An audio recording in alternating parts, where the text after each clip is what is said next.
Hello all and welcome to your favorite watery world, Subnautica.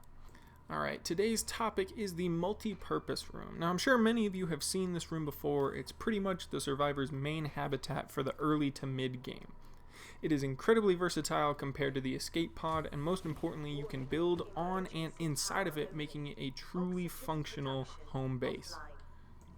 Let's get to it. So luckily for us, you only need to scan a single version of the room to unlock the blueprint. Now there are multiple abandoned bases scattered across the map, with at least one multi-purpose room attached, but I would say the quickest and easiest one to get very early on in the game is located on the island, almost directly behind the Aurora.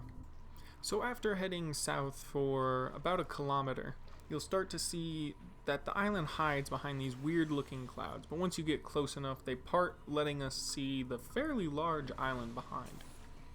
As far as I know, there are only a couple of ways onto the island, but the shore that you show up on, the one that's facing the Aurora, is the easiest one that I know of.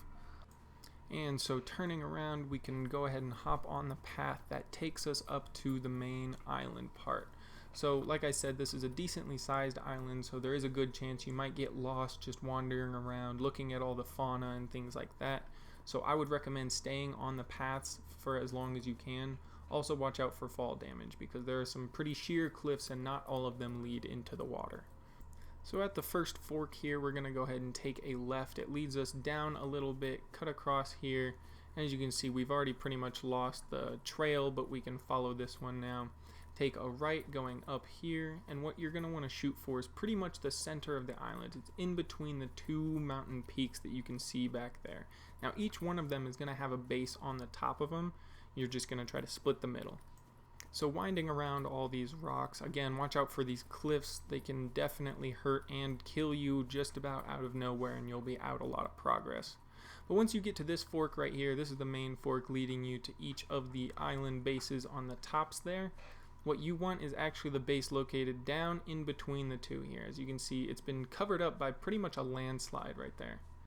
And so after hopping all the way down here, we can see this base pretty much covered up with rubble. By the way, watch out for these little cave spider things. And as you can see right there, the room that is pretty much almost covered up with this rubble is the multi-purpose room that we want. And we get a prompt to scan it. Now it's a pretty long scan. Like I said, you only have to scan it once, and it'll reset whenever you jump like between the walls and stuff, and whenever you get hit, as you can see there. Now once you finally get the scan off, you can see there that we get the blueprint for the multi-purpose room. Shortly after, we'll get 3 more blueprints, one for the large room and then 2 more, one for the glass multi-purpose room and the glass large room. Now the glass are just toppers for the multi-purpose room and the large room. They're not rooms by themselves. You add on to the actual rooms to get glass domes on top. Back at base, we can go ahead and start building.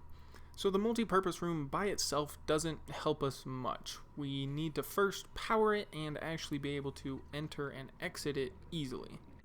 So after we find a good place for it, it only requires 6 titanium to go ahead and build it, which is very cheap in terms of the total materials that you'll need in this build.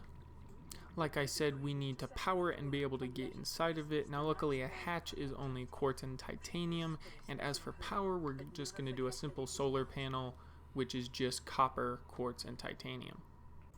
Alright, so with the hatch attached now, we can go ahead and power it with a simple solar panel. You can place this just about anywhere on top of here. You can place it on the neck here. You can place it on top of the main dome.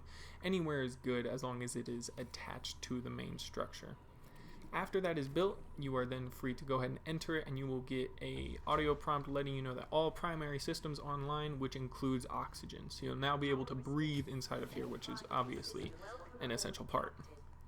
Alright, with our brand new home base up and running, we can now customize it with some certain things, including windows, maybe put up some lockers to actually store your items, maybe a fabricator as well. You can build pretty much anything you want.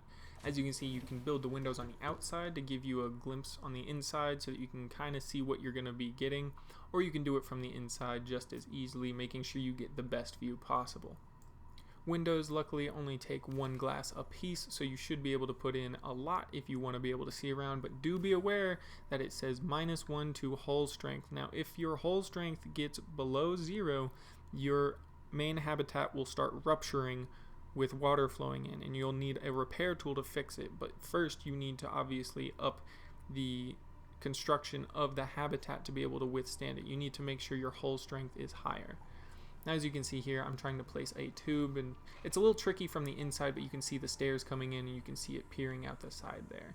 So you can very easily attach different pathways, different tubes all around the multi-purpose room. As it's implied, it is very multi-purposeful. You can build a lot of different things with it, a lot of different orientations.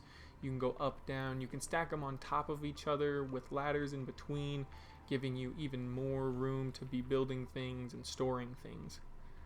Now, most of the things that you can build and attach to your base early on only cost titanium or glass, so that makes it very easy to build a lot of different rooms, a lot of different areas, and make sure that your hull strength is adequate.